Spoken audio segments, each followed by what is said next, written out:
Hi guys, and welcome back to another video with Green Force. Today we are playing some more Shogun 2 Total War. I actually really liked playing multiplayer on this game, and I have managed to win a couple of more battles, so I decided I was going to show you one. This is actually my second victory in total, and it is my fourth battle that I have played in this game, multiplayer that is. This time I have quite a different army from what I fielded last time. I have, I believe, 4 Lone Sword Ashigaru. What is he? Yeah, 4 Lone Sword Ashigaru, which are basically kind of similar to these guys, which you saw in the last video. Only that these guys have they have swords, so they too are like peasants. I think Ashigaru means peasant or whatever.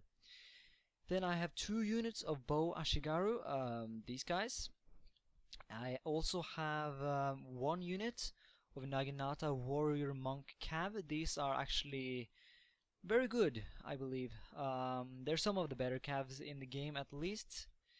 And then I also have 1 unit of Mounted Naginata. That was the Cav I used in the last battle as well.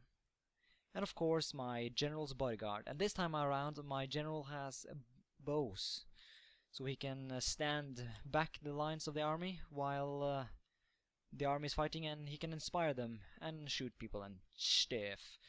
So let's look at my opponent's army. This is Zombie Virus. I guess that's what he tries to say. He has 3 units of these Bow Ashigaru. Then he has 1, 2, 3, 4 units of Yari Ashigaru. Then over here in the forest, I believe he wanted these guys to be hidden, which he kind of failed at. These are 2 units of a light cavalry. Then he also has his General's Bodyguard. So I'm going to click play here and let's get going. So here again we have some different shrines or dojos, that is. This one in the middle is the shrine, which increases morale. So I immediately started to run my men forward because I knew that having this dojo would be a very big advantage. Other than that, there is the... No, that's not a dojo. I fail at life. This is a dojo. This is the workshop. It increases the armor and defense. Basically my strategy in this battle was going to be all about attacking, so I was not too worried about that. And I had no real ability to get this one because it was like on the other side of this little hill here. But this would have really helped me though, because I have a mainly sword-based army. So what I do here is I move my army forward to basically block this so that his cavalry cannot flank me. Then I also move my bows up here so they can get a good line of sight and basically shoot down on those guys. Ooh, I'm experiencing some bad frame rates, that's not good. Anyways, I also take my Yari Ashigaru up here to protect from the enemy cavalry, which you can see he's moving around. Oh, what the... Okay, that was a weird lag spike. I really have to check this afterwards, but I don't really care to start over again now, so let's hope that doesn't happen anymore. So he actually has 3 units of light cav that he's trying to move around in the flanks. But oh, here you see the engagement had already started. So what I saw at this point was that he was blocking off. You could see that there's kind of like 2 ways to walk here, and he had blocked off one of them. So I charged in here and then took these units around, because what this allowed me to do, that it opened this little way here, which I used to charge my monk cav through, and they are now going to come back and slam into the back of the units with something that you would call an hammer and anvil charge. Here you can see I'm just destroying his units because those guys were archers, or no, these guys are spearmen, but anyways, they're no match against my swordsmen.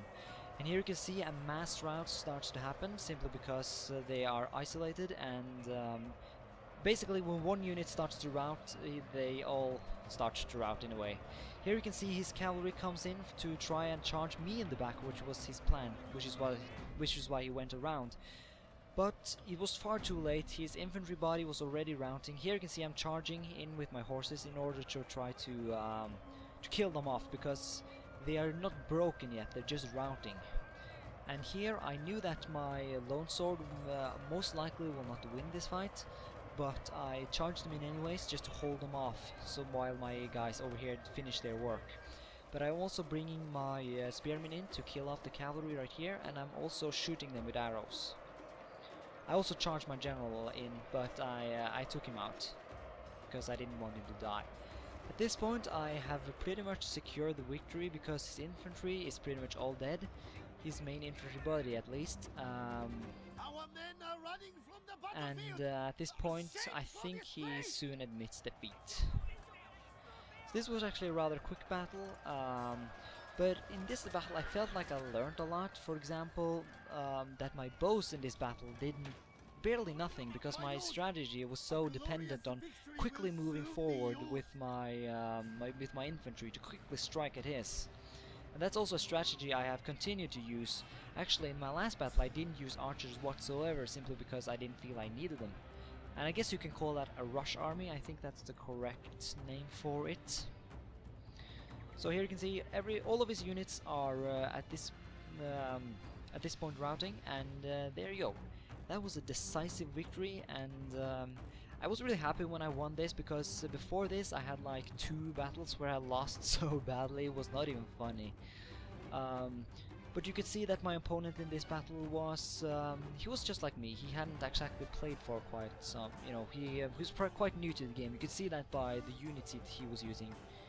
He hadn't really unlocked anything good. So at this point I was actually at the advantage in that sense. Or I don't really remember if you start the game with lone swords or you don't, because I have found the lone sword units to be very good. So quickly before we end the video, I'm just going to show you guys the result to quite, show you a little bit more of what I meant with my archers being kind of useless in this battle. So here we go for kills. Then you can see that the main killing force of my army was my sword infantry. Of course my Naginata cav got a massive amount of kills. I mean, those are 60 men and they killed off 354 men. A lot of that was simply because they when the main infantry body of my opponent broke, they basically charged them down to make sure that they didn't get back, and it was pretty much there they got their amount of kills from. But this is kind of what I want to show you guys. You can see my 2 bow units, one of them didn't get a single kill, and one of them got 9. I mean, these units, you could pretty much regard them as wasted money.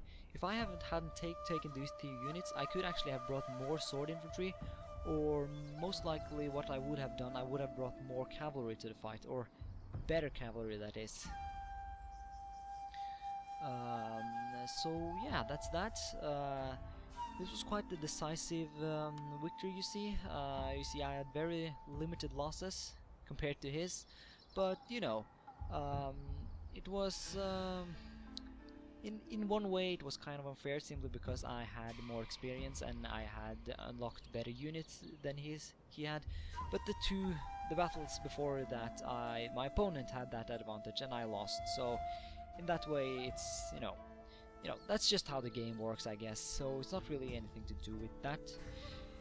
So yeah, I hope you enjoyed this video, but quickly before I go, I want to give you guys some updates on the headset thing that I mentioned in a previous video. I pretty much decided at this point that I'm going to buy the Astros A40. I know that pretty much none of you guys actually suggested them, but I asked my friend and he was like, he really advised me to get those, and as well as I read a lot of reviews on the internet, and from what I understood, they're very comfortable, and I feel that's incredibly important to me, simply because I don't know, I just seem to have a lot of troubles when it comes to having comfort when I'm using a headset. So yeah, and the microphone quality, I think I read that it was good.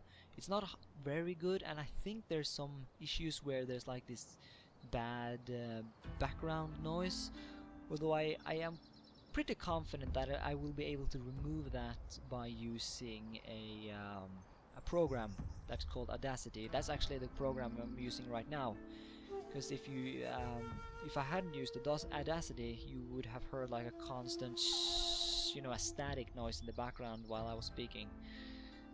and I don't want you to hear that. So that's that. I'm still haven't quite decided what gaming mouse I will get quite yet. I've checked a little bit, and one thing I have noticed is that the majority of gaming mouses actually are they're wired, and I kind of dislike wired mouse. I really do prefer having him wireless, but like when I saw like um, the gaming mouses that were wireless, they were like super expensive, and they were like, I didn't really feel like buying that. When you think about the fact that I'm going to use so much money on a headset and just a computer in general, you know. So I'm still quite haven't decided that yet. So if you have some comments that or advice that you haven't given me yet, then feel free to leave that in the comments below.